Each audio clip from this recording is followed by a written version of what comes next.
Hey, good morning everybody. Charlie here, Athletic Training Geek. And today is a nice day here in Colorado Springs. Sunny, and it's about 60 degrees right now, maybe a little bit harder. I decided to go to the track. There are two tracks here in this school in Discovery Canyon. There's an upper level and a lower level. The lower level has a more of an oval grassy area. I want to do 400s today, and this upper level here has a little bit of an asphalt on these curves and grass on the straightaways. The other track down below, which we'll see here in a minute, has more of a grassy area all around the track, so I don't want to put too much impact into my joints. Since it's off-season, pre-season, and want to start adapting my body to the training loads, I'll be doing some easy 400-meter runs, which I will do. I think I'll do about 3 reps today, and my 100% that I tested 3 weeks ago was 76 seconds, which is a minute 16 seconds 0.99, so almost 117. But what I want to do is kind of rest my hamstrings too. I haven't done any running for quite some time, and I'm trying to figure out how long my hamstrings take to rest in between workouts. Man, I really lack flexibility there. I'm trying to improve that, and also whenever I sprint and my hamstrings are still sore, I don't really get the best results. I'm going to do some light tempo runs today, and I'm going to go about 60 to 80%, which in my calculations, in 76 seconds on the 400, it's about a minute and 35 seconds to about 2 minutes and 6 seconds, roughly around there. So if I stay within those time frame, I don't push myself too hard, run on the grass with my flats. I don't have any spikes. I'll probably run on my flats for a long time before I really put on spikes. Just get my body adapted to the training and to the workload, getting it ready for higher intensities, higher speeds, and to not stress yourself out too much. It's recommended to do some lower intensity and higher volumes during the off season, and lower impact on your feet. So I'm gonna do a warm-up right now around the track, and I'll record. I already have a warm-up video put up. I might put another one, but there's plenty of warm-up videos out there. I'll show you guys mine. It changes a lot, but let's get this workout started. So I just recorded my warm-up. I didn't record it. I cut this. I did a walk around the lap, and then jogged really easy around the track, and I stuck mostly to the grassy area. I'll show you what this track looks like. Let me flip over here. So around the track, it's pretty much grass, and it's perfect for off-season stuff. Here it's also rubberized track material, looks like. It's not that much. I think this is where they do the high jump and other events as well, which I can't think of right now because I don't know what goes on with those throwing athletic events. There's some parts of the track I had to be careful with. overall you do have to be careful with running on grass. If you're like me, you live in Colorado, it starts to get dry. Grass is mostly uneven. So the good thing about that is when you're not going 100% is that you have to balance yourself, stabilize yourself with the different surfaces when you land on it, and it challenges your nervous system and kind of gives you a broader range for stability in your ankles. I don't know if that's the right description, but the more agility that you have, and ability to stabilize your joints as you're doing athletic movement, it's the better base of that, you have a better propensity for increased athletic ability, because you're not taxing your nervous system for balance. When you compete, you have such a broad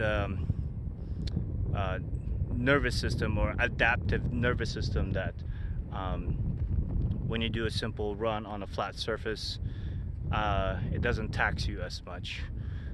You don't have to worry about balance yourself. So this is good off-season work, and change of direction, agility work, all the warm-up drills that you do, those are really good preseason workout as well. And so that's it for my lap warm-up, and I'm gonna start doing my I'm just gonna do some basic dynamic stretches, and also all my skipping drills and all that stuff. So here we go.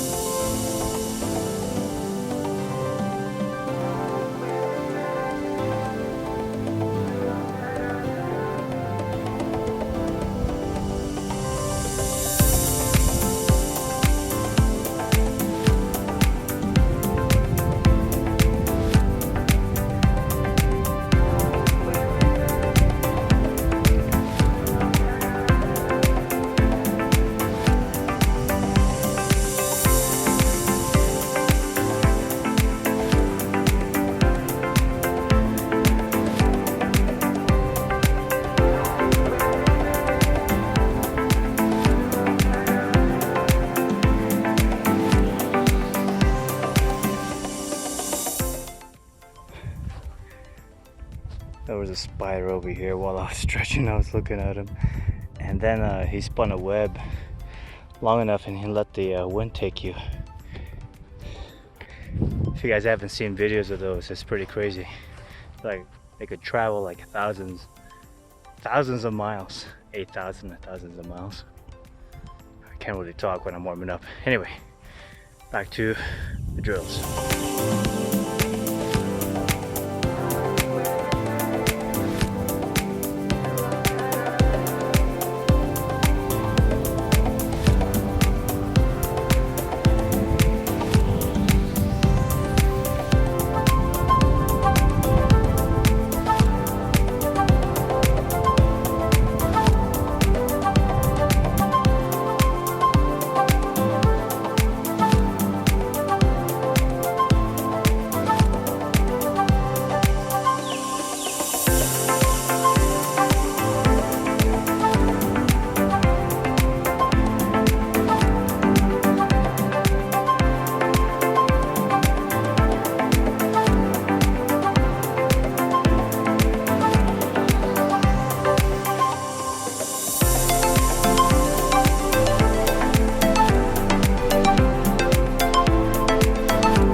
That's about 30 minutes, 40 minutes, runabout, warm up. The video I just showed you of my small routine, I actually did that twice so I can get a I guess just increased activity and increase activity effect. So do more warm-ups, less intensity, and just trying to burn off more calories, because really my body fat composition is really bad. I'm going to have Dennis from Cobra Boxing to measure my body fat tomorrow, and I think I'm at 16% body fat, which is not ideal for a sprinter, but I'm on a low carb diet right now, and since it's off season, I don't have to worry about the energy food intake that I have to take in for competitions. But I really want to get down to that 145, 141, somewhere around there. Kind of the same body fat percentage I had doing my bodybuilding contest. So we'll see. We'll see how that goes. And so after the warm-ups, my hamstrings are still like extremely sore from my small warm-up exercises that I did 2 days ago. You figured you would recover faster for doing something simple like that, but I guess if I've been sitting around all this time, it's just that kind of activity will make you sore. So we'll see. I'll try one 400 at 60 to 80%, and if it feels good, I might do another, and we'll go from there. The goal is 3, but if my body's not feeling it and my hamstring starts getting tight, I won't push it so hard. So I'll try to put the angle on the camera so you can kind of see me running around, and we'll go from there. All right, let's do it. All right, since I'm going to be running inside, I'm going to stagger where I'm going to start. I'm going to go further back here. I measured about 8 steps. I don't know if that's accurate, from the number 1 lane to number 2, and I gotta get my stopwatch out. Oh, I gotta move my bag too, so hopefully nobody comes here on lane 1 to run, because I'm gonna lay the camera down like that. All right.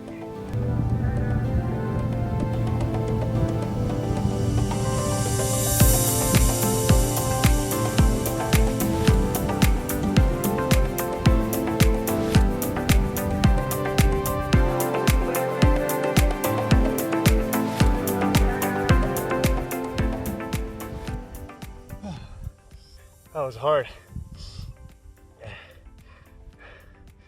Harder than when I did the 76 second 156. Harder on my body, what I mean. Oh, okay. I'm gonna pause this. Let me catch my breath. And I don't know if it's soreness on my hamstring or it's on the grass. Could be a combination of both. Low carbs, that could have an effect, just because your energy system in this kind of distance and time, it's going to require some glycogen in your body. I was just reading it this morning. I got to reread it again. I'll try a second one and see.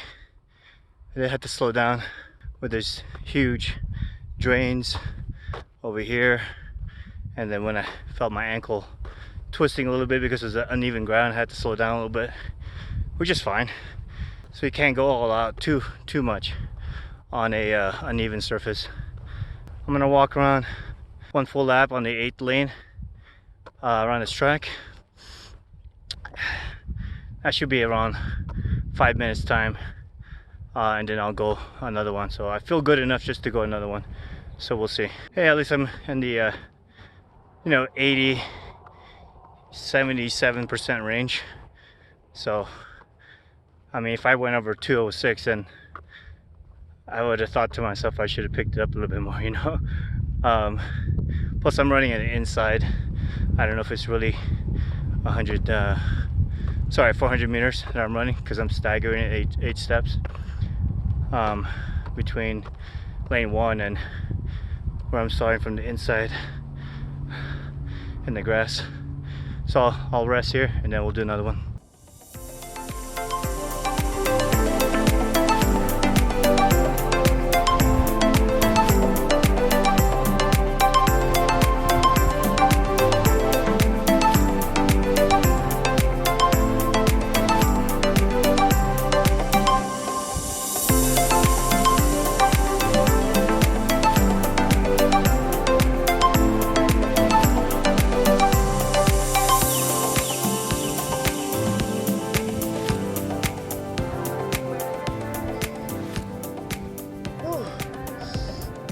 Yeah, a little bit better. 153. So instead of walking around one lap, took too long. Trying to stay within 5 minutes. Oh, it was about 7 minutes. So I'm just gonna go up and down the straightaway here till I rest. I did hit my heart rate to about a little below 120. You know, just counting it with a stopwatch. So I feel good enough to do one more. Yeah, it's challenging when you have to make sure you don't accidentally step wrong and twist your ankle. So I'm trying to be really very careful. So I gotta take it easy in this next rep, last rep, and just be cautious about the terrain and everything. So I'll rest up and then we'll do the last one. All right, I needed to give myself one more minute because my heart rate wasn't at 120, I was at 130. So I gave myself an extra minute and a half. All right, let's do this last set.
All right, I need to catch my breath a little bit. So that was the last one. I did 151. All right, I'm gonna redo this video recap as I recorded it sideways. So I just finished about 7 minutes ago my last 400, 151. Did really good. I didn't really want that lady to beat me at the end there, even though we accidentally started at the same spot. So my competitive spirit came out a little bit. So I was saying earlier, maybe it's the lack of carbohydrates I've been taking in because I'm trying to lose body fat, or maybe it's a combination of you know, conditioning, because I haven't really run that much. But when I ran the 76-second, I was just doing jump rope. I was eating fairly well. I was a little bit heavier, and that's all I did. And then I felt good. I ran. I had enough energy. So I'm gonna experiment with my carbohydrate intake a little bit, trying to find a sweet spot where I'm losing weight but I have enough energy to train, and also, you know, getting some good positive results when I'm here, instead of like deteriorating from a lack of resources from my food intake. So I'm gonna go lift a little bit of weights, a few squats, maybe some abdominal exercises, and spinal stability exercises, and then that'll be it for today. So thanks for tuning in. We'll see you guys next time.